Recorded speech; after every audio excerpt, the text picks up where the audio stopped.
Senhor, obrigado, Pai, por essa oportunidade, Deus, por mais esse sábado que estamos aqui, Senhor. Eu tenho certeza, Pai, que o Senhor tem algo novo a trazer para a gente, Deus. Que o Senhor tem uma palavra para o coração de cada um aqui, Deus. E que o Senhor quer o melhor de nós aqui, Pai. Senhor, eu declaro que tudo aquilo que o inimigo colocar para tentar impedir, bloquear a Tua palavra, seja quebrado em nome de Jesus, Deus. Nos abençoa, Pai, com a Tua graça. Em nome de Jesus, Pai. Amém. Bom, abre a sua Bíblia em Efésios capítulo 5. Efésios capítulo 5, a gente vai ler do versículo 1 ao versículo 17. Portanto, sejam imitadores de Deus como filhos amados, e vivam em amor, como também Cristo nos amou e se entregou por nós, como oferta e sacrifício de aroma agradável a Deus. Entre vocês não deve haver nem sequer menção de moralidade sexual, como também de nenhuma espécie de impureza e de cobiça, pois essas coisas não são próprias para os santos. Não haja obscenidade, nem conversas tolas, nem gracejos imorais, que são inconvenientes, mas ao invés disso, ações de graças. Porque vocês podem estar certos disso. Nenhum imoral, ou impuro, ou ganancioso que é idólatra tem herança no reino de Cristo e de Deus. Ninguém os engane com palavras tolas, pois é por causa destas coisas que a ira de Deus vem sobre os que vivem na desobediência. Portanto, não participem com eles dessas coisas. Porque outrora vocês eram trevas, mas agora são luz no Senhor. Vivam como filhos da luz, pois o fruto da luz consiste em toda bondade, justiça e verdade. E aprendam a discernir o que é agradável ao Senhor. Não participem das obras infrutíferas das trevas, antes exponham-nas à luz. Porque aquilo que eles fazem em oculto até mencionar é vergonhoso. Mas tudo o que é exposto pela luz torna-se visível, pois a luz torna visíveis todas as coisas. Por isso é que foi dito, desperta, ó tu que dormes, levanta-te dentre os mortos, e Cristo resplandecerá sobre ti. Tenham cuidado com a maneira como vocês vivem, que não seja como insensatos, mas como sábios, aproveitando ao máximo cada oportunidade, porque os dias são maus. Portanto, não sejam insensatos, mas procure compreender qual a vontade do Senhor. Bom, na verdade, qual que é o problema do pecado nas nossas vidas? A gente tem um sério problema que a gente não leva o pecado a sério do jeito que a gente deveria levar. O pecado é uma coisa constante na vida de todo mundo. Infelizmente, as pessoas do mundo, elas pecam todos os dias, de forma que elas nem percebem mais que elas estão pecando, porque elas também, às vezes, nem sabem sequer o que elas estão fazendo. E nós, como cristãos, o nosso papel é tentar fugir do pecado todos os dias, é uma luta diária.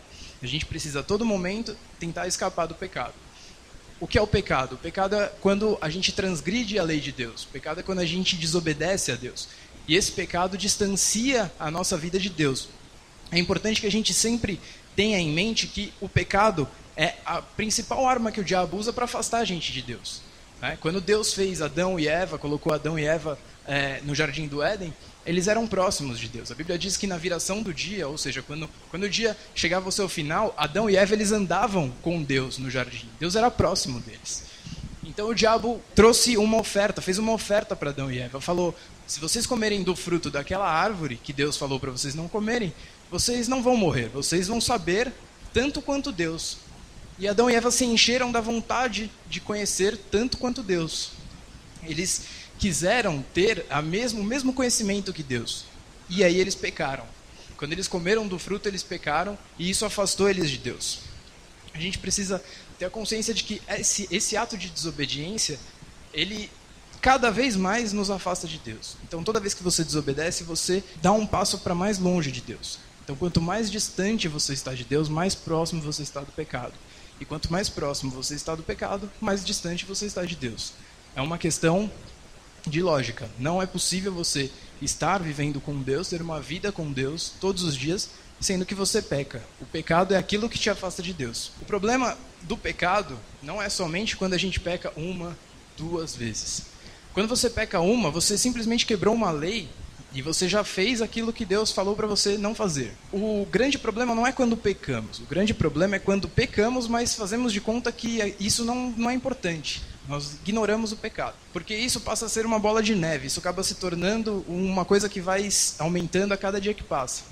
Romanos 3,23 diz que todos pecaram e destituídos estão da glória de Deus. Romanos 3,24 diz, mas todos foram justificados pela glória de Deus. Você está sujeito ao pecado todos os dias, mas você também está sujeito a se arrepender do pecado todos os dias. Quando nós pecamos, acontece um processo que é gradual. Então, quando você está cheio do Espírito Santo e você peca, você geralmente sente aquele sentimento de que você fez alguma coisa errada. O Espírito Santo te alerta, fala, você pecou, você não deveria ter feito isso, e você começa a se sentir mal. Isso é normal. A atitude de um cristão correta é pequei, se arrepender e pedir perdão para Deus. O problema é que, muitas vezes, esse pecado ele acaba se tornando algo que vai virando, como eu disse, uma bola de neve na nossa vida. E esse processo acontece devagar. Primeiro, você tem nojo do pecado. Primeira vez que você peca, você tem nojo do pecado. E se você não se livra disso, se você não pede perdão para Deus e tenta recomeçar, esse pecado que você tinha nojo, ele passa a se tornar algo até agradável. E você começa a namorar o pecado. Você começa a falar, não, até que isso aqui não é tão ruim. Você começa a se adaptar, você começa a ter uma relação mais íntima com o pecado. E isso é muito perigoso. Chega um momento que o pecado começa a fazer parte da sua vida. E aí o que acontece? Você começa a pecar em oculto, porque o pecado passou a fazer parte da sua vida. Aquilo que antes era uma transgressão para você, que antes você pensava, poxa, quebrei a lei de Deus, agora não, agora ela faz parte da sua vida. E você peca em oculto. Por quê? Porque é vergonhoso falar para as pessoas que você peca. Né? Todos nós temos vergonha de assumir que pecamos. Mas a própria Bíblia indica que nós assumimos os nossos pecados, que nós confessemos nossos pecados. E por último, quando você está tão envolvido naquele pecado, você começa a militar a favor do pecado. Você começa a ter certeza de que aquilo não é mais tão ruim, talvez. Você já começa a pensar, poxa, será que eu realmente estou errado fazendo isso? Você já está tão envolvido com o que você está fazendo, que você começa a pensar, poxa, será que realmente isso vai me fazer mal? Porque você já está dentro daquilo. E o pecado, ele coloca algumas máscaras na gente. A primeira máscara que o pecado coloca na gente é a máscara da vergonha. Quando você está cheio do Espírito Santo, e você vem para a igreja, você ora todo dia, você lê a Bíblia todos os dias, você não quer pecar, certo? Você tem uma vida, você fala, não vou pecar, vou viver de acordo com a palavra de Deus. E aí você peca. Você tem duas opções. Você pode se arrepender do seu pecado, pedir perdão, Deus vai te perdoar, e a vida segue em frente. Ou você pode deixar com que o diabo sapateie em cima da sua cabeça quando você peca. E como que ele faz isso?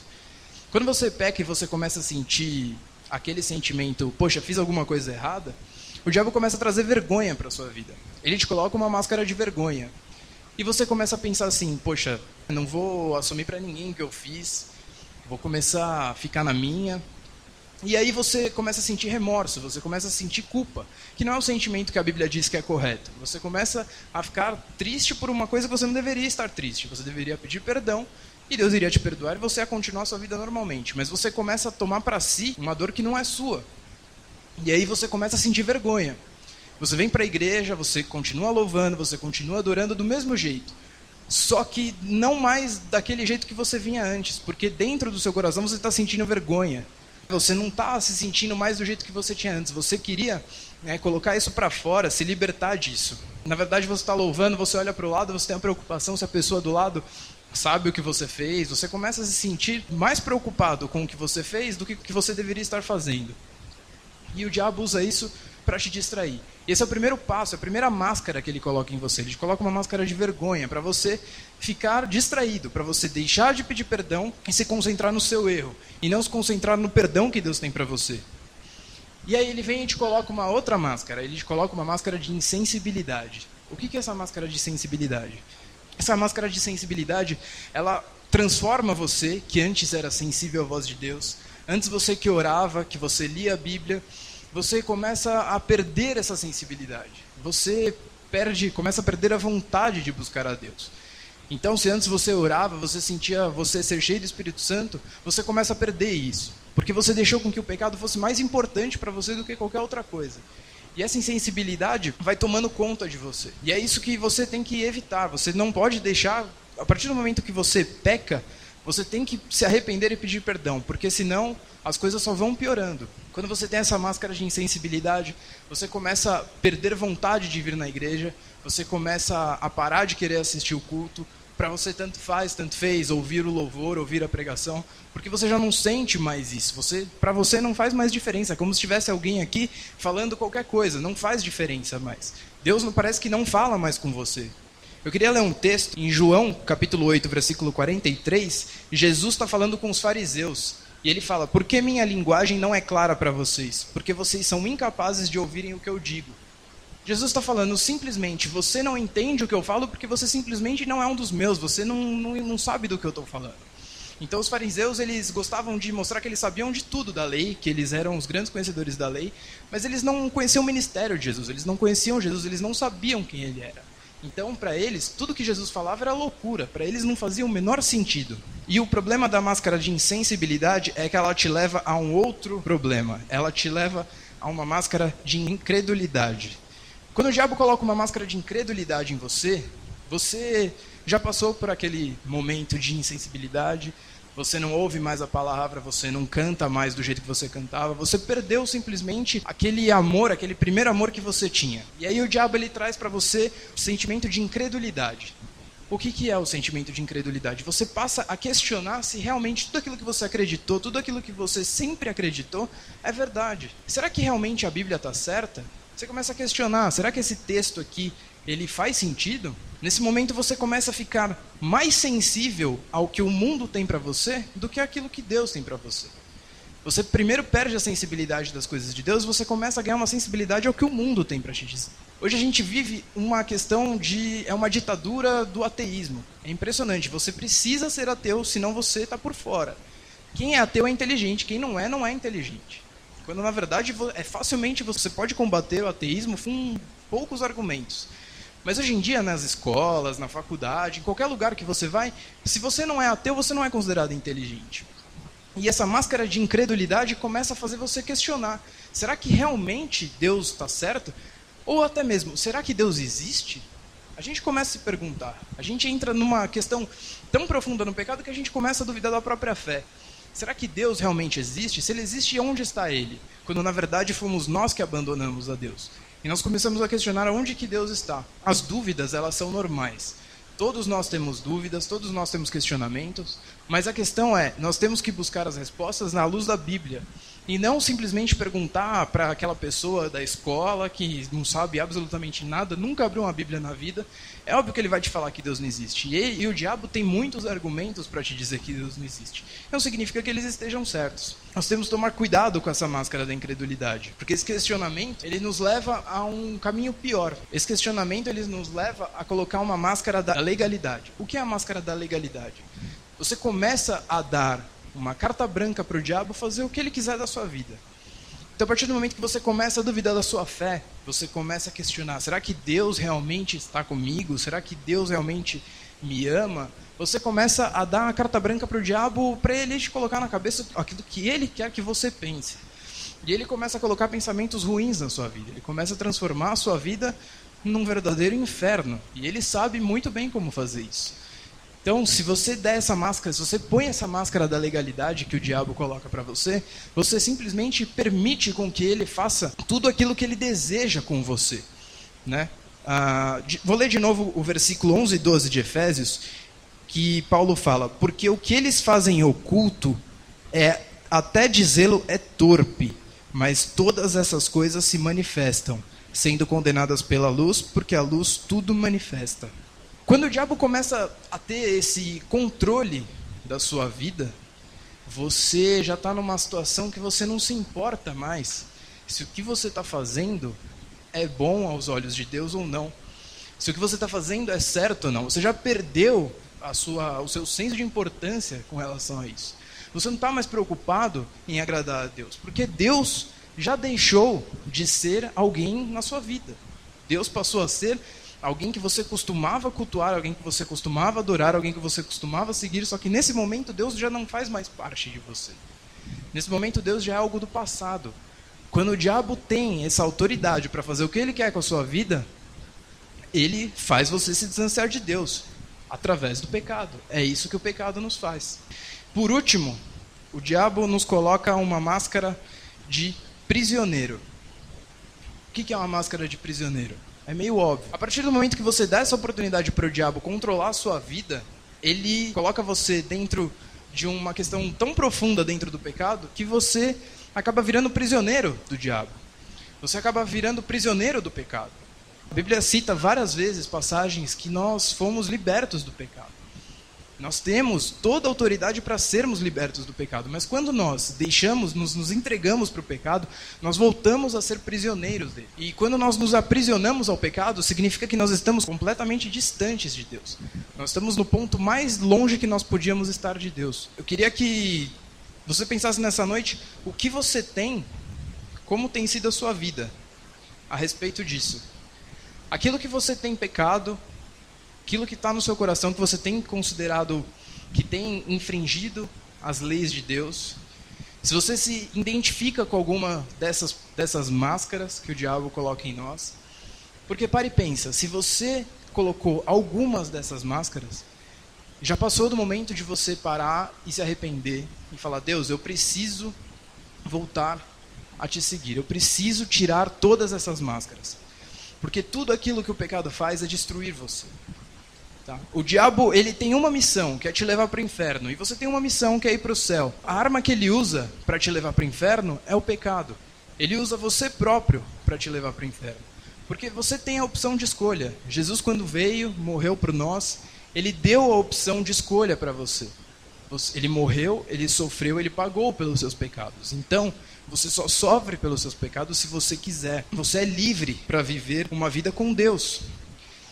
Uma mensagem que é importante entender de como o pecado coloca uma máscara na gente é que o pecado te deforma. Então, se você acha estranho que de repente você mudou, as pessoas dizem que você mudou, que você não era mais como você era antes, mas você acha que está tudo bem, talvez tenha alguma coisa que esteja incomodando, que você esteja fazendo errado e que talvez você não tenha percebido ainda, porque o pecado, ele tem um poder incrível de te deformar e Cristo tem o poder de te restaurar. Então, se tem alguma coisa que está errada na sua vida, se você está cometendo algum pecado, muito provavelmente hoje você está numa característica ruim de acordo com Deus. Você não está de acordo com aquilo que Deus quer que você seja. Eu queria ler Atos 2:38. Aqui Pedro, no momento de Pentecostes, quando questionam a Pedro o que ele estava falando, ele começa a falar com as pessoas e ele diz, a Bíblia nos chama ao arrependimento. Não podemos permitir que o pecado coloque máscaras em nós. Naquele dia, no versículo que a Bíblia diz, versículo 41 de Atos, 3.000 pessoas se converteram. Somente de ouvir Pedro e os outros apóstolos falando em línguas. 3.000 pessoas pararam e pensaram, não, o que eu estou fazendo é errado. Eu queria que você fechasse seu olho, abaixasse sua cabeça e pensasse aquilo que você tem feito hoje. Como você tem vivido a sua vida? Se o que você tem feito tem agradado a Deus. Todos nós pecamos, todos nós já pecamos, todos nós provavelmente iremos pecar mais algumas vezes. O problema não é quando você peca, a questão é quando você peca e você deixa de se arrepender. Você esquece que você precisa pedir perdão para Deus. Eu queria ler mais um texto que eu gosto muito. Se você tem alguma dúvida se há esperança, se você acha que você está envolvido num pecado que você não consegue escapar, eu vou ler aqui. Romanos 8, versículo 38. Porque eu estou certo de que nem a morte, nem a vida, nem os anjos, nem os principados, nem as potestades, nem o presente, nem o porvir, nem a altura, nem a profundidade, nem alguma outra criatura nos poderá separar do amor de Deus, que está em Cristo Jesus nosso Senhor. Se você tem alguma coisa hoje que machuca o seu coração, que você fala, eu queria me livrar disso, a Bíblia manda em Tiago, capítulo 5, manda que nós confessemos nossos pecados e que nós oremos uns pelos outros. Então, se você tem alguma coisa que você acha que você não consegue vencer, que tem um problema na sua vida que você não consegue superar, procure alguém, converse com alguém, divida o seu problema com alguém. Eu tenho certeza que você vai se surpreender com essa pessoa, porque talvez você tenha vergonha de falar com ela e achar que ela vai te achar um lixo porque você está pecando. Eu tenho certeza que você vai se surpreender porque essa pessoa também já pecou. Todos nós já pecamos. Amém? Eu queria orar por você. Se você tem alguma coisa que você quer mudar no seu coração, peça para Deus. Pai, em nome de Jesus, eu quero te agradecer, Pai, por mais esse sábado, Pai. Obrigado porque eu sei que o Senhor tratou o coração de cada um aqui nessa noite, Pai. O Senhor trouxe uma palavra que pode fazer a diferença na vida das pessoas, Deus. Eu tenho certeza que o Senhor tem algo para mudar no coração de cada um, e eu tenho certeza que o Senhor irá mudar, Pai. O Senhor é aquele que começou a obra e é aquele que irá terminar, Deus. Em nome de Jesus, Pai, ouve o clamor, Pai. Aqueles que estão quebrantados e querem, Pai, ser tocados por Ti, Deus. Querem se livrar dessa vida de pecado, Deus. Querem voltar ao primeiro amor, querem voltar a uma vida contigo, Deus. Ouve o nosso clamor, Pai, ouve a nossa oração nesta noite, Deus, em nome de Jesus, Senhor. Amém.